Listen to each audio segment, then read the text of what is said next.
मित्रों, आज की कहानी बहुत ही ज्ञानवर्धक कहानी है। आज की कहानी में बंदर ने हमें दो ऐसी गलती ना करने को मना किया है कि अगर ये दो गलती आप करोगे तो आप भी मौत के मुंह में जा सकते हो। तो कौन सी वो दो गलती हैं जो हमें अपने भविष्य में नहीं करना चाहिए? तो ये गलती को आप भी जानें और अपने बच्चों को जरूर सिखाएं। मित्रों, चलिए इस गलती को सुनते हैं एक कहानी के माध्यम से। अगर हम कहानी के माध्यम से इसे समझेंगे तो हमें ज़्यादा समझ में आता है। इसलिए दोस्तों, पहले के विद्वानों ने ये सारी चीज़ें कहानी के माध्यम से हमारे बच्चों को समझाने का प्रयास किया, हमारे तक पहुंचाने का प्रयास किया। तो चलिए कहानी को सुनते हैं, आनंद उठाते हैं और उस बातों को सीखते हैं। सभी मित्रों का हमारे इस कहानी के चैनल पर बहुत बहुत स्वागत व अभिनंदन है। मित्रों, जंगलों के बीच एक छोटा सा गांव स्थित था। गांव के लोग बड़े धार्मिक प्रवृत्ति के थे। उनका पूजा पाठ में अटूट विश्वास था। गांव में उन्होंने कई मंदिर बनवा रखे थे। उन्होंने जंगल में भी मंदिर बनवाने का निश्चय किया। शीघ्र ही जंगल में मंदिर का निर्माण कार्य प्रारंभ हो गया।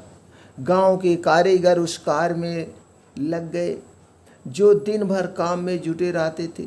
निर्माण कार्य सुबह से लेकर शाम तक चलता था। सुबह से शाम तक कारीगर वहां काम करते थे। बस दोपहर को भोजन करने गांव आ जाया करते थे। उस समय में मंदिर में कोई नहीं रहता था।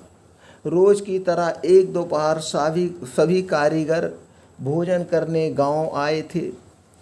तभी दूसरे जंगल से आया बंदरों का एक दल उस जंगल में पहुंच गया। इधर उधर भटकते हुए दल के बंदर निर्माणाधीन मंदिर के पास आ धमके और उछल कूद मचाने लगे। कारीगरों के भोजन के लिए गए होने के कारण उन्हें रोकने टोकने वाला कोई न था। मंदिर में उस समय लकड़ी का काम चल रहा था। चीरी हुई शहतूत और अन्य लकड़ियां इधर उधर पड़ी हुई थी। कई शरारती बंदर लकड़ियों पर उछल कूद मचाने लग गए।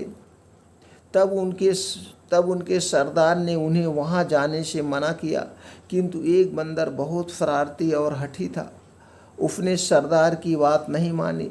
सभी बंदर जहां पेड़ पर चढ़ गए, वहीं वह शरारती बंदर शहतूत की लकड़ियों पर चमा चौकड़ी करने लगा, थमा चौकड़ी कूदने लगा इधर उधर। वहां शहतूत के कई अधचिरे लट्ठे रखे हुए थे। उन अधचिरे लट्ठों के बीच कील फंसी हुई थी। कारीगर भोजन के लिए जाने के पूर्व लट्ठों के बीच कील फंसा कर जाते थे, ताकि वापस आने के बाद उसमें हारी घुमाने में सुविधा हो।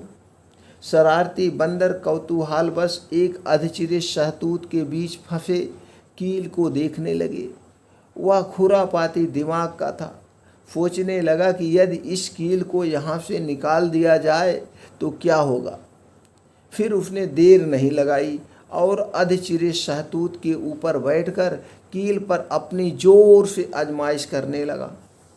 बंदरों के सरदार ने जब उसे ऐसा करते देखा तो उसे रोका और चेतावनी देकर अपने पास बुलाने का प्रयास भी किया, किंतु हठी बंदर नहीं माना। वह दम लगाकर कील को खींचने लगा, किंतु कील नहीं निकले। बंदर भी हार मानने वालों में से न था। वह और जोर से कील को खींचने लगा। इस जोर आजमाइश में उसकी पूंछ पाटों के बीच में आ गई। जो दोनों पट्टा रखा था उसके बीच में आ गई, किंतु कील खींचने में लगे बंदर ने इस ओर ध्यान नहीं दिया और अपनी धुन में लगा रहा। कुछ देर तक कील को खींचने पर वह थोड़ी हिलने लगी।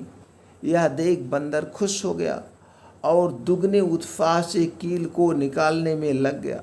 अंततः उसका प्रयास सफल रहा और अंत में जोर के झटके के साथ कील बाहर निकल गई। किंतु जैसे ही कील बाहर निकले, अधचिरे पाट आपस में मिले और बंदर की पूंछ उसमें दब गई। बंदर दर्द से चीख उठा। कहारते हुए उसने वहां से निकलने का भरसक प्रयास किया, किंतु नाकाम रहा। वह जितना दम लगाकर वहाँ से निकलने का प्रयास करता, उसकी पूँछ उतनी जख्मी होती जाती थी। बहुत देर तक वह वहाँ फंसा तड़पता रहा। अन्य बंदर भी उसकी सहायता करने में असमर्थ थे। उन्हें उसे वहीं छोड़कर जाना पड़ा। वहीं फंसे फंसे अत्यधिक रक्त बह जाने के कारण बंदर मर गया। अब वह उस समय पछता रहा था। उसकी मौत खुद उसकी गलती से हो गई।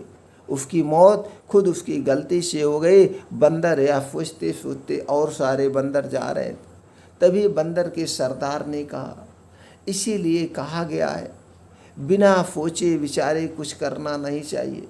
बिना सोचे विचारे हमें कभी कोई ऐसा काम नहीं करना चाहिए जिससे पछताना पड़े। और हमेशा हमें बड़ों की बात मानना चाहिए, बड़ों की अनुभव मानना चाहिए। तो उसमें से और सारे बंदर ने कहा, सही कहा सरदार जी, आपने कह रहे थे, लेकिन वह नहीं माना। अगर वह आपकी बात मानता तो वह भी आज हमारे बीच में होता, वह भी आज हमारे बीच में होता। लेकिन आज वो हमारे बीच में नहीं है। अपने गलती की वजह से हमें बहुत पछतावा मिल रहा है। आज हमें बहुत बड़ी सीख भी मिली।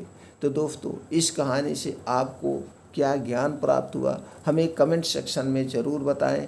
फिर मिलते हैं ऐसी ही और ज्ञानवर्धक कहानी के साथ अगले वीडियो में।